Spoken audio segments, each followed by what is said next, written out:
folks, to the Mel Wright show. It's episode 147.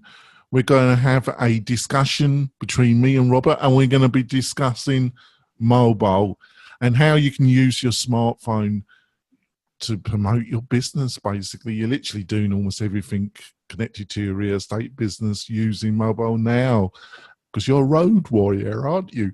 So we're going to have a great discussion about that. So, Robert, like to start off the conversation? I would. So we started talking about this, you and I, and here's the thing, guys, audience. John, for those that are listening to the podcast, I know you can't see it, but I am holding up to the camera my brand new Samsung 9. And this isn't so miraculous or relevant, but since I've owned a Samsung Note, I have been counseling my clients, my friends, and everybody I know in the real estate business that they should be using their mobile phone, their smartphone, as their primary marketing tool. And a lot of people some people have listened to this and some people haven't. Now that I've updated my phone, my conviction about using a mobile phone has increased tenfold, because the tools on the phone have increased tenfold. And what I'd like to spend a little bit of this time, this morning show time to do, is to discuss some of the most basic but relevant ways that a real estate agent should be using their cell phone to create content and promote their business online. And if you do it right, I have the absolute fantastic news that you really should not be adding on too much extra time into your schedule. It shouldn't actually cost a smart agent too much additional time than what they're already doing.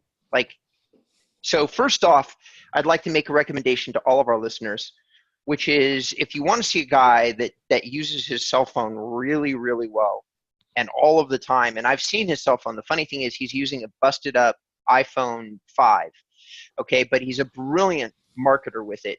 That's Christoph Chu, okay? He's one of the best agents in the country in terms of promoting himself digitally. He's got thousands upon thousands upon thousands of Facebook followers. And I'm going to run through a couple things that he does, and I'm also going to run through a couple things I think you should be doing. And John, you can weigh in any time that you want, obviously, but we had already, offline, guys, we had agreed that this particular show, I'm going to kind of steer the boat. So my first and heaviest tool to talk to people about promoting is I get asked a lot of questions about, like, creating content and putting it on Facebook pages and Twitter, and how do you do it, and blah, blah, blah, blah. And people make it, I think that they don't realize how easy it is. So with your cell phone, and if you're an agent, you can hit your Instagram, your Facebook, and your Twitter all at the same time in one go. So you have this tool, and then which I'm holding up a cell phone for those people on the podcast, and you've got 60 seconds. That's the basic tool inside Instagram, is that you can create a 1-minute video. And 1 minute doesn't take very long, even with redos and edits. So my first suggestion for doing content is get used to, when you go to a property or you're driving to a property, get used to filming 60-second vignettes and uploading them to your cell phone through Instagram. Instagram has a setting that says every time that you put something on Instagram, it automatically gets sent to both Twitter and a Facebook page that you've connected to your Instagram profile, because keep in mind, Facebook owns Instagram. So when you're uploading this content, this Instagram content, you can quite literally hit your Facebook business page and Twitter and your Instagram all at once with a 60-second piece of content. Now, what should you do in that 60 seconds? Well, you can get a lot of ideas from Christoph, but I have some suggestions for you. Obviously, talking about property is one way to go. Looking at a property is one way to go, but I actually suggest deeply, like Christoph does a lot of videos where he's driving through Beverly Hills and he's talking about Beverly Hills. And you might ask why, or that's retarded for like a real estate salesperson. But here's the thing. Christoph, years and years ago, branded himself as an area specialist. He chose a niche and he stuck with it. And he walks the streets of Beverly Hills all the time and ducks into his favorite stores and he films it. He does these 60-second vignettes. And solo, like a single one of these videos, I would agree would be stupid. But when you go to his Instagram page and you see years worth of content all about this one particular area, he has massively branded himself at this point. All of his leads come from online methodology. And we're not talking about leads for $500,000 homes. We're talking about leads for $1 million homes, $35 million homes, $45 million homes. So if you're going to say, does a strategy really generate business? I'm here to deliver the message. It absolutely can if you're diligent. And even if you're not diligent, if you're just trying to figure out a way to keep in touch with your existing audience, which is a topic that John and I talk about a lot, is nurturing databases, nurturing lists. Well, if you think of Facebook as a different type of list nurturing tool and change your perspective, these 60-second vignettes are a very easy way to stay in touch with your audience and give them something to connect with you on every day. And the reason I'm using Christoph as an example is that something needs to be something that you're passionate about. This is the same thing that I am doing with my audience with this particular call. It's not like with this particular show. I'm talking about online marketing and a topic that I am passionate about, and educating my audience with content. And it's not driving a lot of additional traffic to my website. It's not driving a lot of additional conversions, at least not immediately. But I am getting people that in the side of conversations are mentioning, oh, hey, I've seen this content. I found it to be useful. And that's exactly what I'm recommending that you do for your real estate business.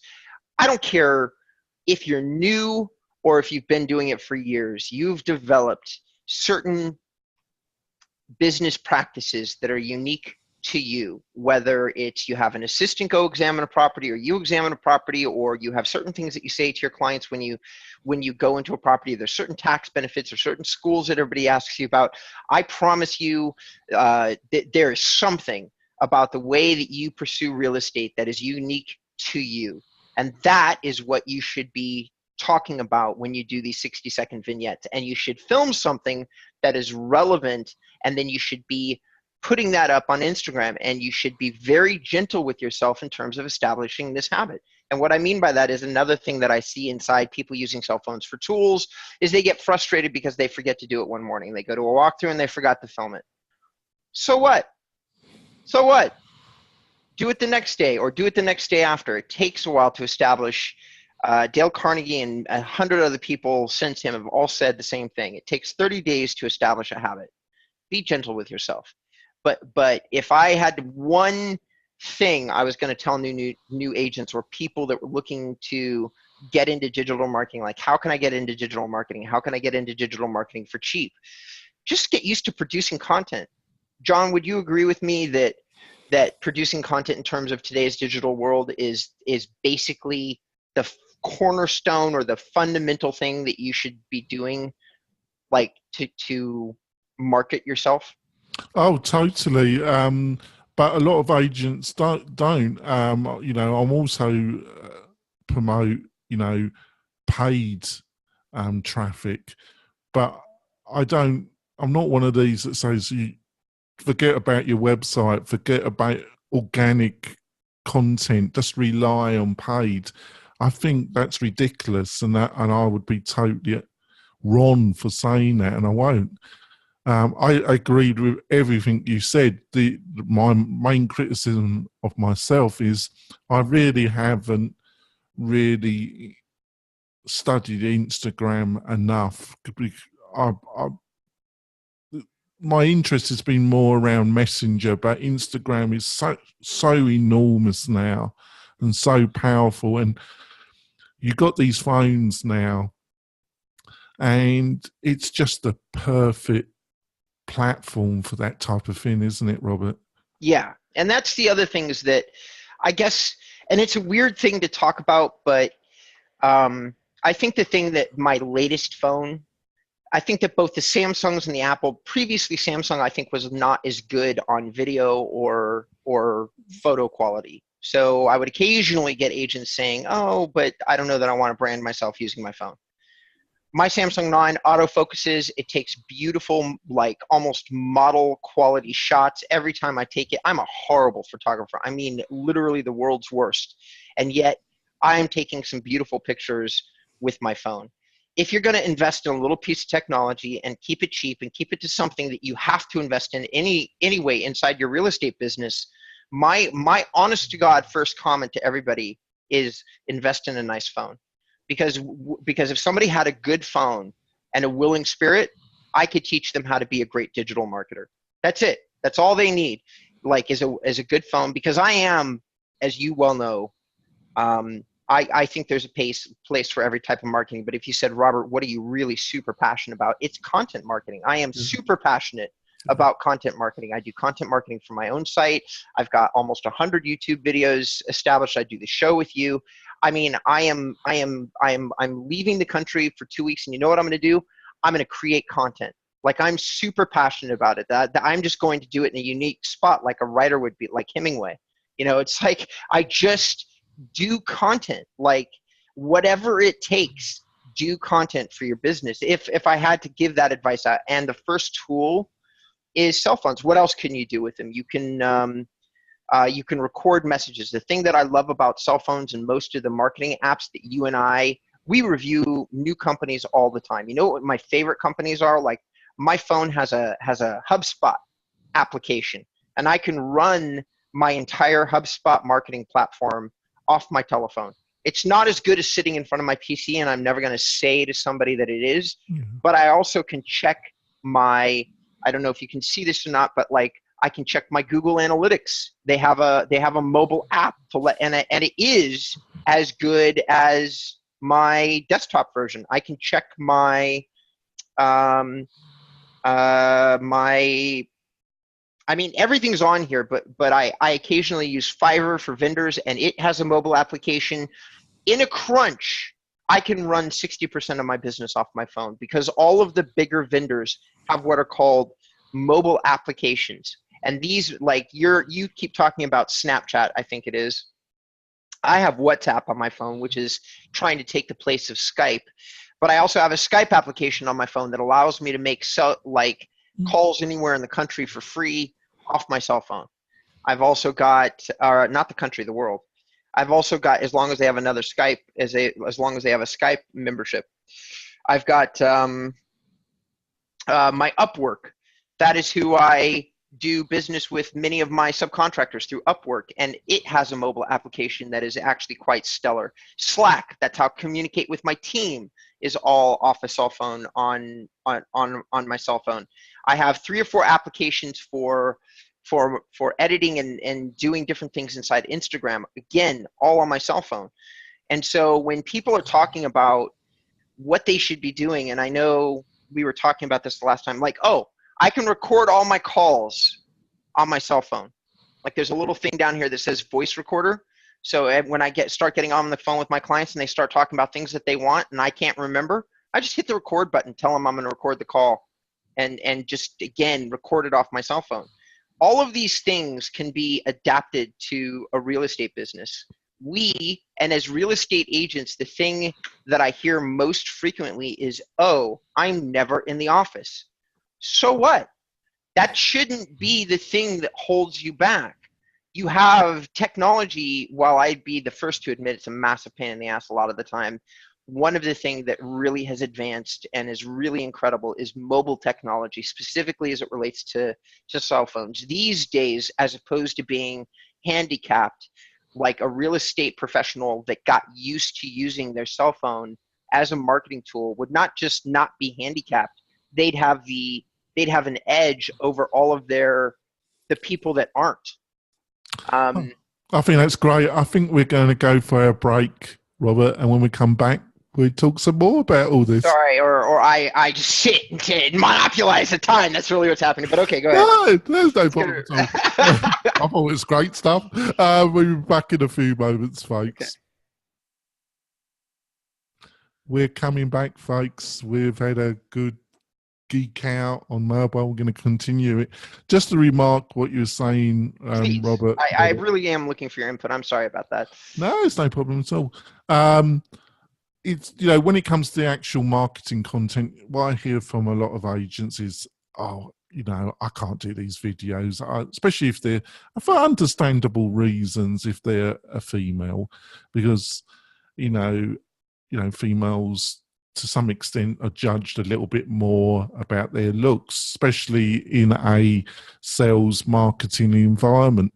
But what I say to them is that, obviously got to be presentable, but these vignettes, these micro video blogs that you're going to put up, they don't have to, they're just little insights of your day and the properties, and also, like Robert said, showing your knowledge of the area that you're farming, but the great thing is that people are just potty about real estate, about housing, about other people's houses, about the area. The great thing is you've got material that you can talk about, which a lot of people are fascinated about. So, but you don't want to get too looking for the right word here, too critical of yourself to start doing. Just start doing what Robert suggested. There is a place for more professional video, and it's probably linked to what we've discussed in previous weeks about evergreen content that's going to be more static on your website, which you're going to update and keep. That's probably, or on more the luxury where it's a true promotional video. These are just little vignettes. What would you say, Robert? I've seen a lot of professional real estate videos, and a handful of people that I see done them like I like the way they've done them. A couple of luxury agents, Christoph Chu is one here in LA. They do some professional videos that I like. For the most part, though, for me personally, I prefer the unprofessional, unscripted videos, mostly just because if I'm going to follow somebody, I'm following the person. I'm a personality person. I'm a human connector. So, like, if somebody is like, and those really well produced videos, which you can find inside real estate, they do take a lot of the personality out because it's scripted content. That's what people don't realize, is that usually the production team has created what's called a treatment, which is a script. And even though the agent probably has approved the script or maybe even written the script, they're still operating off a script, and you can tell. As opposed to catching their thoughts live as they're walking through or driving to or driving from. Those are the things that I end up like looking at. There's a couple of scripted things that Christoph Chu does that I do follow. Like, he does these market updates where he personally is expressing his opinions about the real estate market inside Beverly Hills. And I do actually pay, and it's scripted. He's made notes for himself, and he's got that kind of scripted, but it's just his cell phone on his desk, and he is still talking in kind of a live, unfiltered way. And that's one of my favorite pieces of content that he does. So I don't know. I think it's probably just an opinion. I agree with you there, really. But what the great thing to do, folks, is to look at some of these people and what they're doing, and I wouldn't say totally copy them, but be influenced by what they're doing and find your own little path. And like what Robert said, let it become a habit. And you won't get won't cost you any money. But in the end, it will pay dividends. It will work. Right. Now, another area when we're talking about mobile, Robert, which people got to be aware of, is email, because email and texting the love and phone calls, texting, and email are central to be effective real estate agent. Just a quick little bit of advice here, folks. If you've got your own domain name and let's say you've got your own website, do not allow your hosting company to control the email side of your business. Just do not do it. The reason why I'm suggesting this is that it will bite you in the backside in the end. And secondly, there are much better solutions for dealing with the email part of your domain. So let's say you're jonathandenwood.com. I would not have who hosts your website control your email. If I was advising anybody, I would say let Google deal with it and let Google Apps deal with your email, right? Now, if you're a Microsoft person, I would say Microsoft are the second resource using their cloud-based system. There are some other providers as well, but if I was really being truthful to somebody, I would say because of the technical technology lead they've got at the present moment, I would let Google Apps deal with my email. And it would even do that in a team situation. It probably cost you $50 each team member. But then why do I say that? Because it's an essential pillar of your business. And Google's technology, it will just allow you to have a central place to administrate your emails and the people in your team. And also it will be available almost on all devices seamlessly. Also, Google's added new technology when it comes to voice notes. Inside Gmail or Google Apps, you can actually speak to it and it will write out an email and then send it. And it actually works quite well. What do you reckon about that, Robert? Well, I appreciate everything that you said about those tools. As usual, you're more in tune with the email side and the email nurturing side than me. That is something that I focus on a bit, but I have most of my systems set up automatically through MailChimp, and I actually kind of fire and forget. I don't do as much email as I should, just like you're saying about, oh, hey, I don't know as much about Instagram as I should. I certainly don't know much. I think I want to clarify one thing with you, Robert. And what I didn't make clear, and I apologize, Robert, is that you've just brought in MailChimp.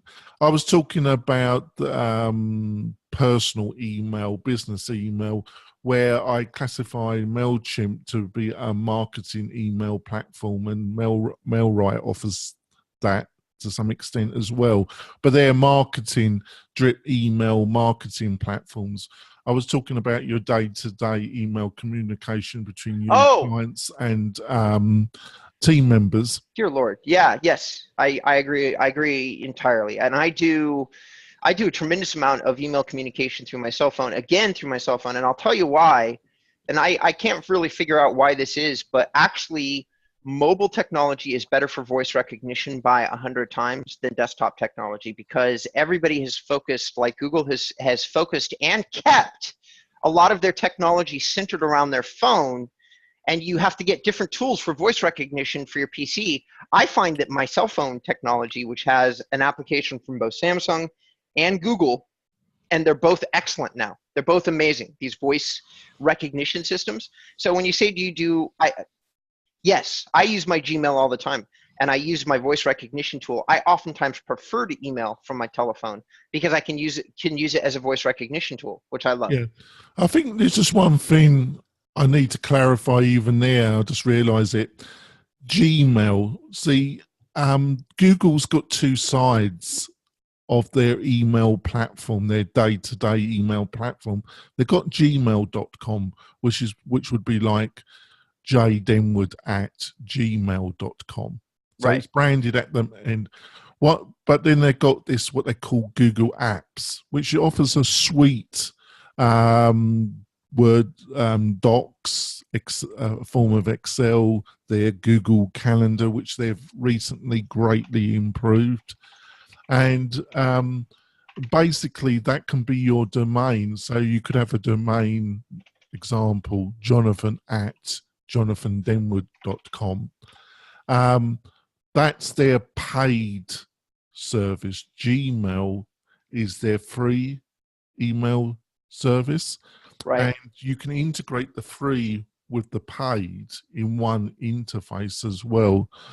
But anybody, I would suggest anybody, any real estate agent, you need a professional email address. So you want it to be the same to your main website domain, but I wouldn't allow your hosting provider to control your email.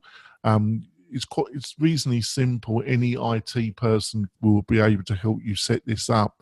Is to set up your Google Apps account and then have your existing domain be controlled by Google Apps. Did that make any sense, Robert? It did. I think that we probably have lost a fair number of Unfortunately, our probably have, haven't we? Because I don't know of very many real estate agents that actually use Google Apps. I do, but here's the funny thing. My primary email address is still inboundrem@gmail.com. Not that I don't have Google Apps, because I do, but I built the business on top of that general thing, and I own the domain. So anytime anybody puts anything in front of it, sales@inbound or Robert at, it comes to me. The time that I'm going to need like a lot of email addresses is when I get build my staff up a different way, which I haven't had to do. So, but yes, what you're saying, I totally do agree with what you're saying, and I understand what you're saying. And in terms of having an email address that establishes himself, I do agree with you. Mostly, though, I agree with the concept of, I don't care who you work for, Keller Williams, you name any type of brokerage, and they're all going to give you an email address that says Sheila@kw.com, right? That's what Keller Williams does. You should probably build your business around Sheila, your business name, because you're going to have one as an agent or as a broker. Most of the time you have a business name, and it's usually like Sheila Real Estate or Real Estate in whatever it is. That is what you should use as your domain name, and clearly denote, because if you should ever decide to change brokerages, instead of having to rebrand yourself entirely, you keep all of your digital marketing separate from your brokerage marketing.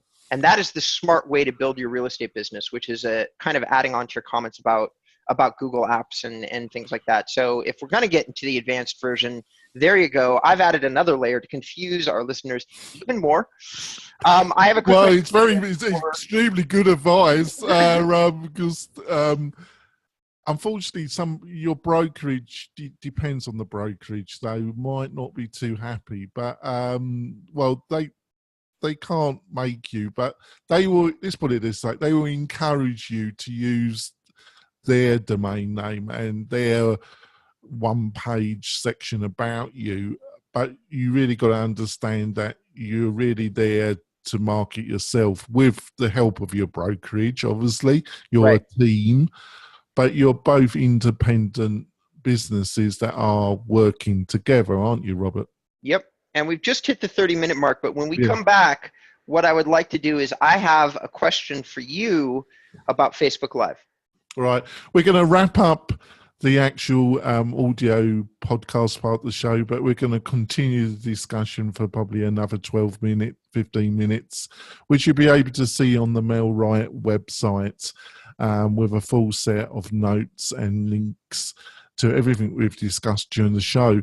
But before we go, Robert, how can people find out more about you and what you're up to and your passions? Sure. I am the founder of an online marketing company that specializes in real estate. I've been doing real estate marketing for a long time, and you can find out all that information right here at inboundrem.com. You can see it on my hat. There it is, inboundrem.com.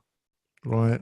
That's great. And if you want to find out more about MailRight, go to the MailRight website, mail-right.com. And like I say, there'll be the full past shows on the site with the bonus content from our guests with full show notes. And there's other materials and stuff there. And if you need any advice from me, just fill in the contact us form or go to the Facebook page and ask me a question. I'm always here to help folks. We'll see you next week, folks. Bye. So I already forgot. What was the question you had? Okay, so the question that I have is this.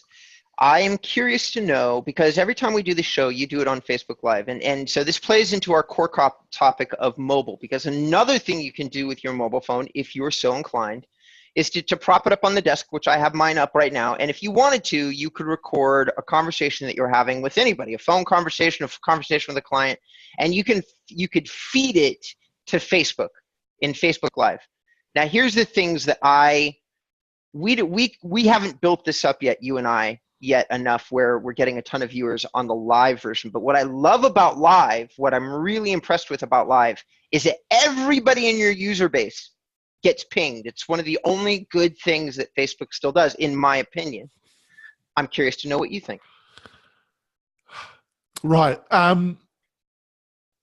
It's interesting you use that thing, the few things, you use that end phrase, the few things that Facebook does well still.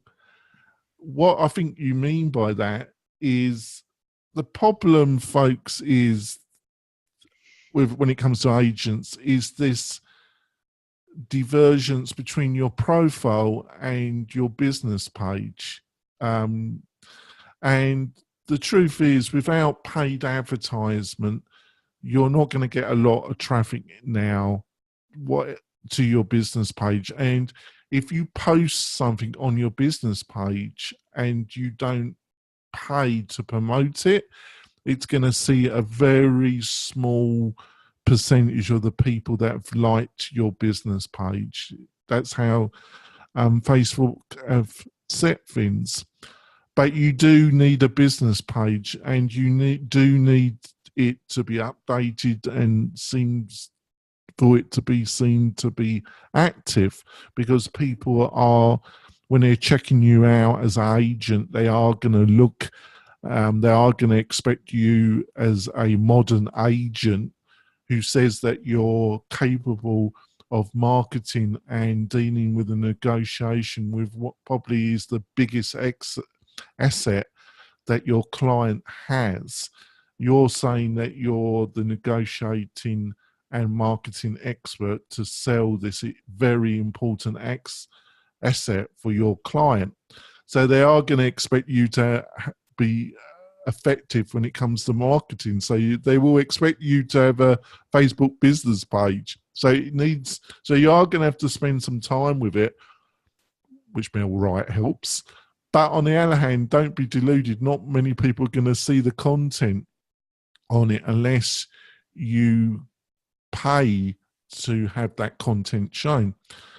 When it comes to your profile page, this is a murky area, because fundamentally a lot of agents have given up on their business page and they post everything on, unless you're going to break the rules and conditions of Facebook and have two profile pages, one that's really private for you and just some invited people.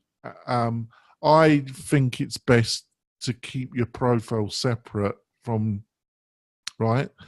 It's just so tempting to mix personal stuff that really isn't beneficial for your business in the community.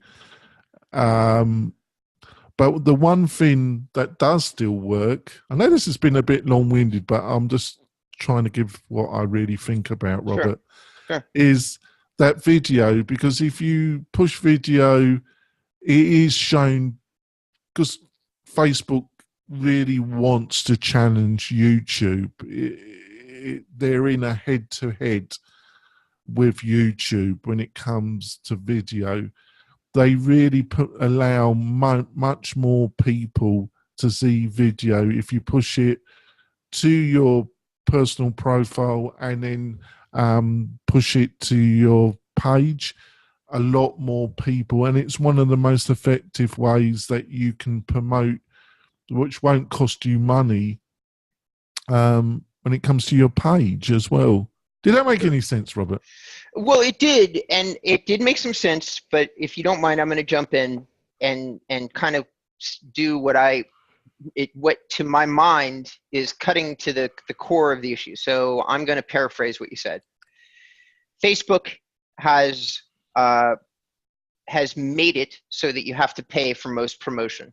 Currently, there is still a loophole where you can get some free promotion out of Facebook to your audience by using the Facebook Live feature. They will probably change that, is my opinion, because they've changed everything else. You used to be able to reach a large percentage of, like, if we have 1,000 people that like our respective business pages, it used to be that when we posted something to our business page that our audience got notified somewhere in their stream that we had done that. No more. Facebook took that all away. They now say that you have to pay, even to your own audience, you have to pay to get something inside their stream. It's no longer free. There really is almost no quote unquote organic type of marketing with Facebook. And I just want to quickly remark, that's why in the podcast you remarked by Instagram is so important, because Instagram is one of those areas where you can still touch a very large audience, can't you, without paying? Yes, correct. Because it still pops up in not only your feed, but a lot of other feeds. And here's the funny thing: when you're feeding it to Facebook and you're going live on Instagram, because you can go live on Instagram, you actually get to touch both audiences simultaneously. And all those people, Facebook and Instagram, get notified that you're doing live marketing, which is why they're making it such an amazing tool. You can reach such a deep audience. Like, if you've bothered to build up your Instagram following, or if you've bothered to build up your Facebook following, that's still one of the ways that you can get in front of that following and communicate with them, and get them all notified that you're doing something, and basically market to them or pass a message along, or whatever, however you want to think about it. Yeah, but the difficult part is also how, as an agent, how you deal with your profile, your personal part. Well, sure. Your profile part, not your business page. How do you handle that? I know a lot of agents that do have 2 actual Facebook accounts and 2 profiles. But, Facebook made it as difficult as possible for the average person to work out their security settings and who sees. They actively, in my opinion, made it as difficult as possible for the average person to work it out, because they're a social media platform. They want everything to be shared. They don't want you to restrict it. So, if you're going to use you've got a 5,000 person limit on your profile. I actually probably think it's better to use your Instagram, but the problem with the Instagram is that until lately, I think when it comes to businesses, they've changed things a little bit when it comes to Instagram. Is that they didn't allow automated systems like Buffer. There's quite a few out there that allow you to time your posts, schedule your posts to Facebook, to Twitter. They wouldn't allow those type of programs to work with Instagram. You had to manually log in and then post whatever you wanted to post, video, picture. There are some third-party systems. I think those that are I think they're actually using people offshore to actually post. I think they were some automated systems, but I would imagine, I would have to double check this, so don't take it as gospel. I would imagine that they're breaking, if Facebook haven't changed their terms and conditions, they're breaking those terms and conditions. So if you're found out to be using one of these third-party systems that are using totally automated systems, you can have your Instagram account closed down. Okay. Well, there's lots of things that you can have your Instagram account closed down, and I've used some of those tools that have closed down my Instagram account, or like I've actually gotten into some trouble using some automated tools. But the thing about the automated tools is that they make some of this kind of marketing doable. But Yeah. let's have a we should have another conversation when we don't have a guest about automated tools that we think help a business. That's a great topic because you and I are both process guys, and talking about tools that help with process would probably be a wonderful conversation to have with our clients or our listeners, our audience. I'm always worried I'm losing a lot of, not in a patronising way, because obviously with your help, we've become more technology focused in this podcast. And I love your feedback, audience, that hopefully we are helping you out and we're not losing you. I'll say that next week as well at the beginning. I love your feedback about where we're going. I've enjoyed it. But I always get a bit worried that I'm losing the audience a bit, Robert. Yeah, well, for my audience, the people, I only post the YouTube stuff on my channel. Actually, I think I post a link to the iTunes too on my channel. But for the inbound REM audience, guys, gals, if you could leave me a comment, because my audience is really good about communicating with me, John. Most of my videos and things like that, they all have comments on them. So if you can comment for me, guys, and let me know what you think of this particular show or anything that you're seeing inside the show. Are we going too high level? Are we not going high level enough? Like anything in any way that you can help us in terms of feedback, we'd really appreciate it. That's great. We'll see you next week, folks. Bye.